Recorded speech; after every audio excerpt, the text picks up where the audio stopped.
This is Raythe from Raythe Reign. I'm an author of serialized gay romance fiction. Every week on this podcast, I'll be reading a chapter from one of my gay fantasy shifter serials called Dragon's Reign. I'll explain at the break how you can find out more about this story and others I write. So let's get to it. Chapter 126. Waiting. "I am dying," Valerian moaned and thrashed his head against the back of the couch. "You are not dying." Valerius closed his eyes and tried to hold himself very still. "I am. You do not know what I feel." Valerian groaned and flopped about again. "You are not dying," Valerius repeated. His eyelids opened despite himself. He grimaced. Everything hurt. He swore he could feel himself aging, his individual cells dying, just like Valerian was saying. But he knew that was just because he wasn't used to being mortal and human once more. Or maybe something terrible has happened to Raziel. But he would not let himself believe that. "Perhaps not, but the agony is real," Valerian pouted. "We are all feeling it, Valerian. We are all well aware of the pain," Esme got out, her voice containing some of the asperity that it usually did, but her face was gray and held none of its usual youthful vigor. "You are not. Mephis is so much stronger than Scylla. So much stronger than all of you." "Except Raziel," Tez gritted out. "And Eldaron was another titanic dragon, you brute! Just because Eldaron never smashed your nose like it should have was because Eldaron is a gentle creature."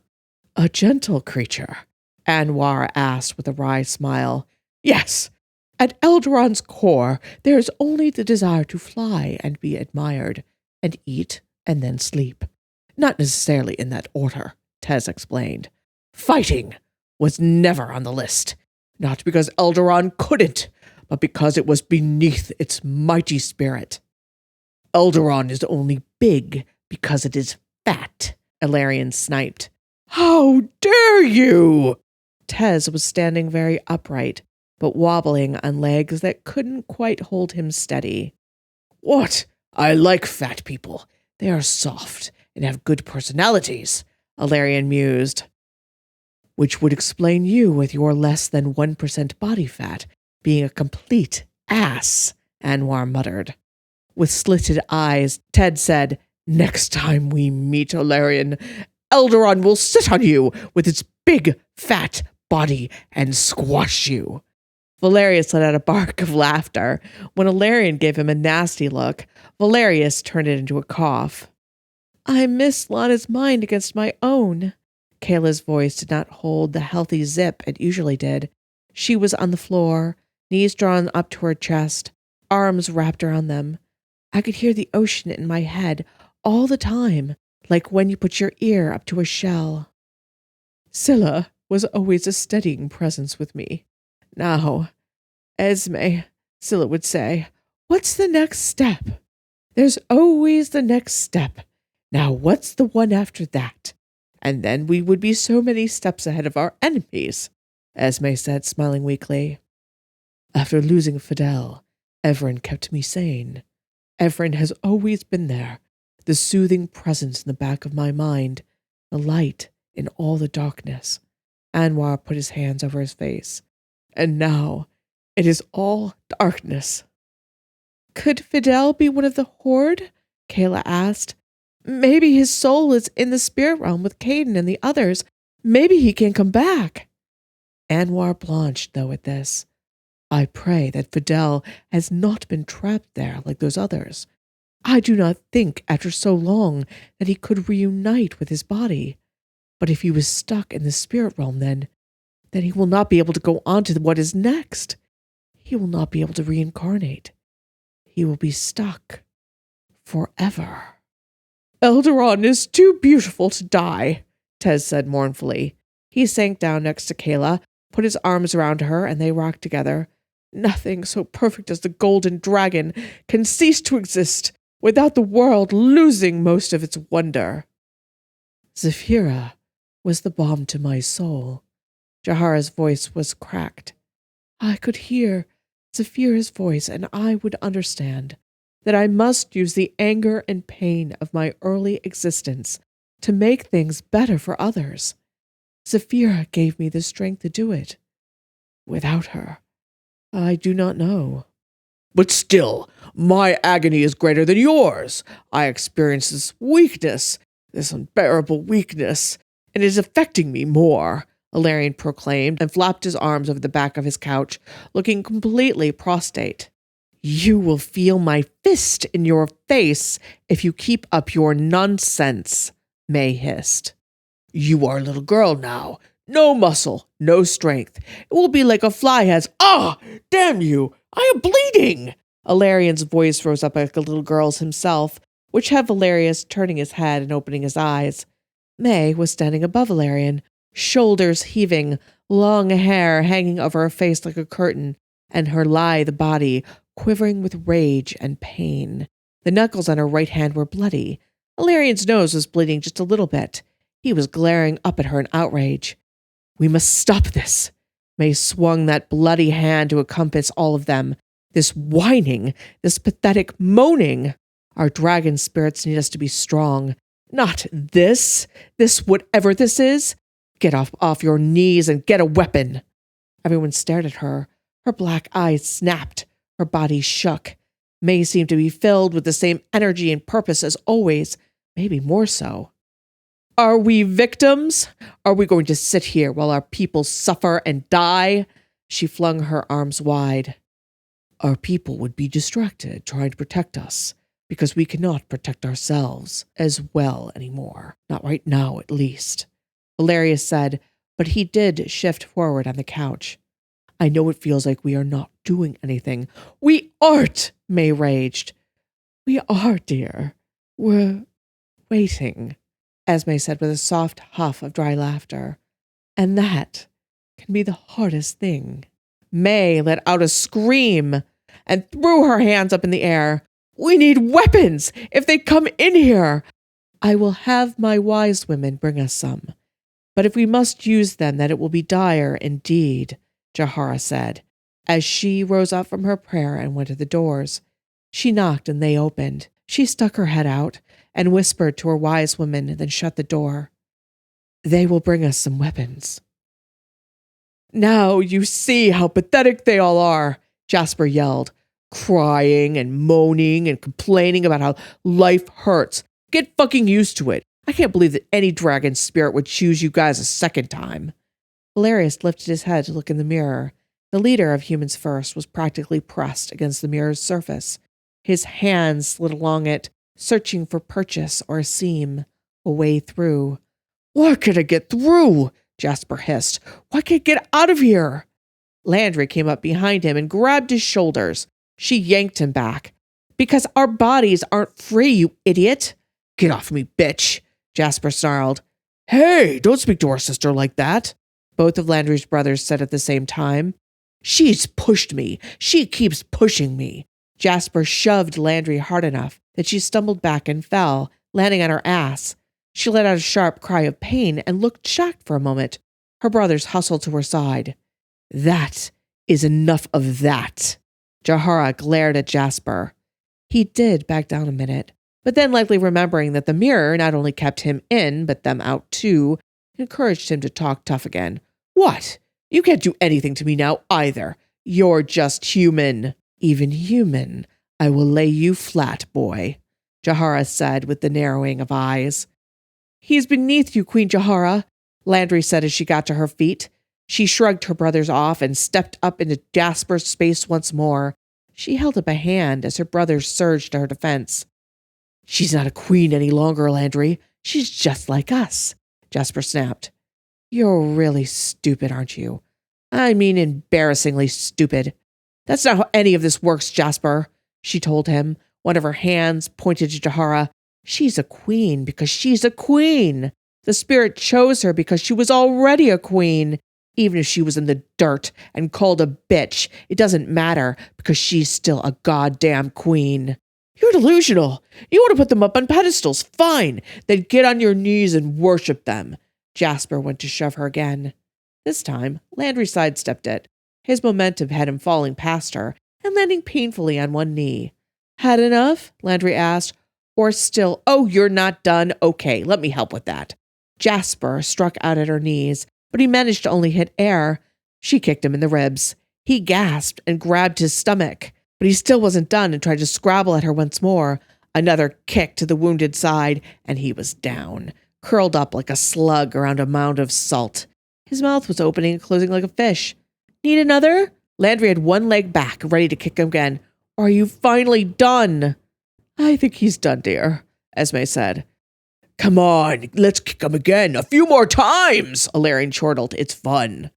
I have to admit, I wouldn't mind seeing that, Tez murmured, with almost a smile on his face for the first time since Eldaron left. She has inflicted appropriate punishment, Jahara said with a smile curving her own mouth. What do you say, Valerius? That I wouldn't want to make Landry angry, Valerius said. Did you know that you can get some of my gay romance books for free? Every month, I have at least one book free to download, right from Amazon, so you can easily read it on any device. But these books can only be free for 5 days at a time. If you don't want to miss out, just sign up for my mailing list, and I'll send you an email whenever there's a free book available. The link to the sign-up form is in the description down below. Landry let out a delighted laugh. My brothers and I have been fighting since forever. This idiot is like nothing. I shouldn't have let him push me down in the first place. That's just so juvenile. I didn't expect it, even from him. So, another mistake. He told you what you wanted to hear, my dear, Esme said. You mustn't blame yourself too badly. I can tell you won't let it happen again, which is all any of us can do about our mistakes. Landry nodded slowly. I guess so. But it's so obvious what he is now. She scrubbed a hand through her hair. How can I ever really trust myself if I couldn't see through him? Jasper was rolling and groaning softly. He was still curled, fetal-like, on the ground. Landry's brothers were hulking over him as if looking for a reason to kick him some more. Valerius almost felt bad for Jasper. Almost. But not really. Did you really mean what you said about Jahara? Kayla asked. She looked up very earnestly at Landry. I mean, I guess anyone would feel that way about Jahara and Esme and Valerius and Caden, but I don't know about the rest of us. I don't feel royal at all. You never did, love. Tez took her right hand and kissed it. That's never been your bag. Yours is the one to love life and remind us all of the present, to live in the moment. I could so not live in this moment, Larian growled. Let this moment pass so I can have my Mephis again. May was pacing. Her earlier outburst was still fueling her, but Valerius knew what had fueled that. Fear. Fear that she might lose Zippel. Fear that she might be helpless for the rest of her very short life. Whether they survived this night or not, if their dragon spirits did not return to them. Could the dragons choose others? May asked. No, that's madness. Worried Zippel knows you're a bad match. That it should find someone else to bond with? Alarian prodded. She turned and raised a fist to him. Your nose has stopped bleeding, Alarian. Let me help you with that. Alarian put up his hands as if to ward her off, then seeing the others watching this, he dropped his hands to his lap and stuck his chin out. You want to hit me to make yourself feel better, May? Do it. Maybe it will make us both feel better, Alarian said almost calmly. Then we don't have to think if our dragon spirits will have found us wanting, even if they do survive the fight with the behemoth. You think that Mephis would leave you? Esme lifted an eyebrow. Alarian grimaced and then shrugged. Mephis needs to be with the strongest. That piece of garbage is not wrong that we are weakened, he said, referring to Jasper. We are just not used to being alone. If parts of your soul are missing, how can you be complete? How can you not be weakened? Kayla asked. Exactly, May pointed at Kayla. The spirits are a part of us. She thumped her chest with her other hand. They cannot leave us. They cannot choose another. Has anyone ever seen a shifter die and have that spirit come back in another? Tez asked, casting wide-eyed glances around the room. There was silence at first, with all of the dragon shifters' foreheads furrowing or frowns creasing their faces, except for Anwar, just as he had been the one to see the behemoth first and see clearly the danger. He seemed to understand this better too. He was standing by the closed doors to the courtyard. Moonlight streamed down on his face from the high windows. His arms were crossed over his bare chest. Once long ago, Anwar said, there was a spotted leopard shifter. The first time I saw the spirit was in battle. One of the many waged in the desert. She was caught in the jaws of a werewolf shifter that severed her head clean from her body. The spirit's eyes glazed over, and she was gone. A woman, the human form, headless, remained behind. Then, 100 years later, I saw that same spirit. It now inhabited the form of a young man. You can't be sure, Esme countered. Did you speak to it? Anwar shook his head. Then you don't know. Esme shook her head. I know, Anwar said. It happens. But only at the death of the human form, Caleb pointed out, right? And how do we know that the spirit of the human wasn't reincarnated into the body of the young man, and the spirit joined them again? Jahara was gentle. Anwar let out a breath. Perhaps that could be. We're not dead, Ilarion muttered. Not yet, and hopefully not ever, Esme answered. You have no doubt that Raziel will come back to you, do you, Valerius? Valerius had been listening quietly to all of them, but he found he didn't share their fears or their dread. But he hadn't realized why until he was asked that question by Tez. No, but not for the reasons you think. What do you mean? Esme asked, her brow furrowing but looking intrigued. They didn't bond with us because we are the strongest or the best. Well, that may actually be true of Caden. Valerius smiled softly as he stroked Caden's forehead. It was cool and still, but not for long. He met their gazes. She only told Caden that we met our spirits through noble, brave acts like his, but we all know that isn't true. Esme smiled wanly and tapped her chin with a polished nail. Jahara looked noble but slightly bleak. Caleb blinked rapidly. Tez appeared a bit hangdog. Anwar lowered his head. Ilarion merely grumbled, and May looked away from him entirely. We met them in desperate circumstances, where we needed them, mostly to get revenge, Valerius said quietly. Some of us had more noble reasons than others for that revenge. He smiled at Jahara, Esme, and Tez. Oh, don't include me in the noble club, Valerius. I created my enemy. Literally.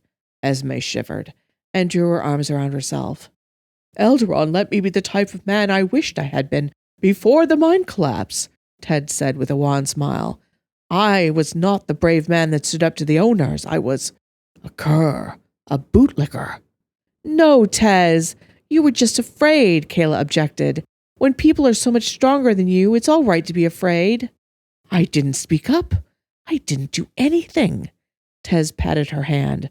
But Eldaron let me change that. Jahara spoke quietly then as she paced gracefully. I hated my father and his friends. I envisioned how I would kill him over and over again, even as I cried myself to sleep and wished he would love me still and stop what he was doing. But he did not. Zafira didn't just let me get my revenge, but like Tez, become a protector of other people. Raziel let you kill your brother's murderers, Anwar said, smiling at Valerius. And then, reluctantly, you accepted that the world needed your leadership. Valerius, so many others, including myself, would have leaped at the opportunity to rule something more than my territory. You've done quite well in your territory, Anwar. You wouldn't have been a bad choice, Esme said. But you are not Valerius, May said tightly. Her arms were crossed over her chest, just as tightly. There is no doubt that Raziel will come back to him. No doubt whatsoever. It's not just me, May. It's all of us.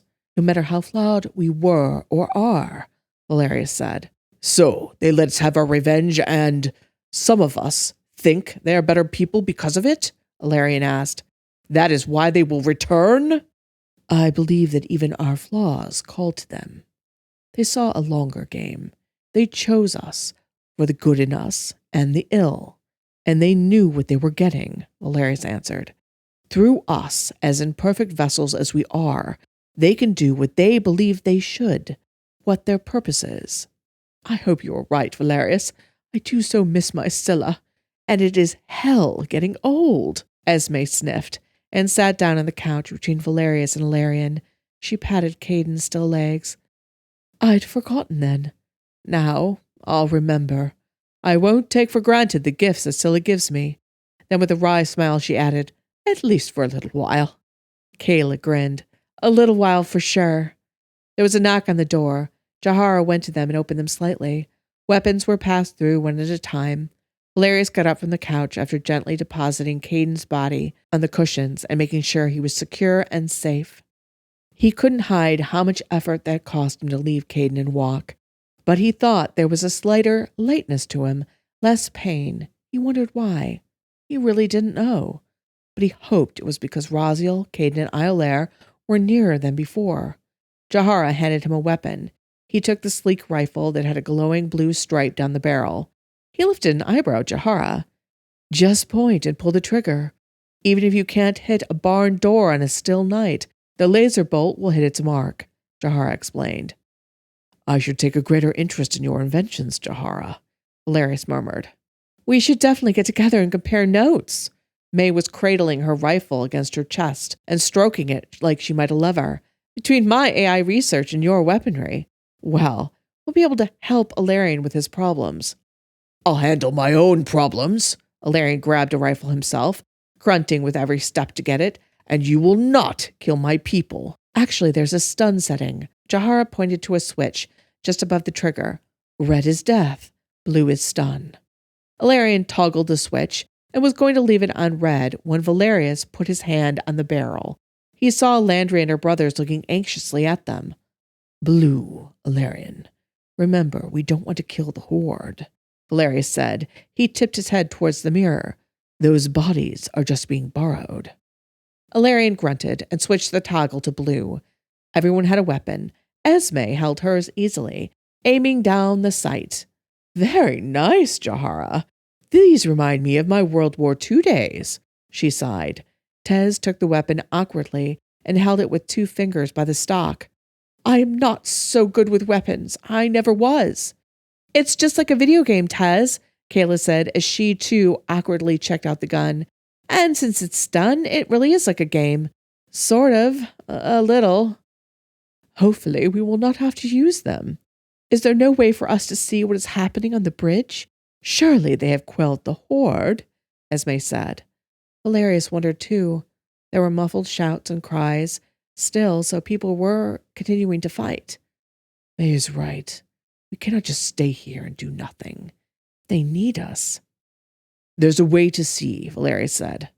He went over by the throne where Shioni always kept several tablets. He grabbed one and connected it to a screen on the opposite wall of the throne room from the mirror. He was entering the code to see feeds from the outside cameras.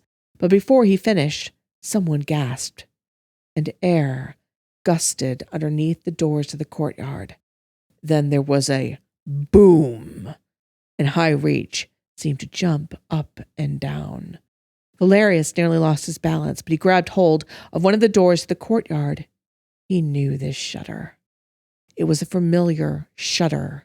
It was the landing of a dragon out on the courtyard. His head snapped up to the windows. The behemoth's yellow eyes glared at him through the glass. I hope you're enjoying Dragon's Reign so far. Dragon's Reign is free for you to enjoy, but not free for us to make. There is a whole team working with me for audio editing, artwork, graphic design, and custom music. Most YouTube channels and podcasts have sponsors and take ads, but because of the kind of content we make, we can't run ads or get sponsors. Instead, we have other ways you can support me and the team behind this gay romance audiobook. One easy way is to buy or borrow my books from Amazon. They are all gay romance set in alternative worlds with vampires or shifters and other magical beings. You may not know that even if you borrow books with your Kindle Unlimited subscription at Amazon, they are free for you, but they still earn us money. The books are published under the name Ex Aritare, which actually means Raythe in Romanian. And if you love audiobooks, you can get professionally narrated versions of every one of my books on audible.com.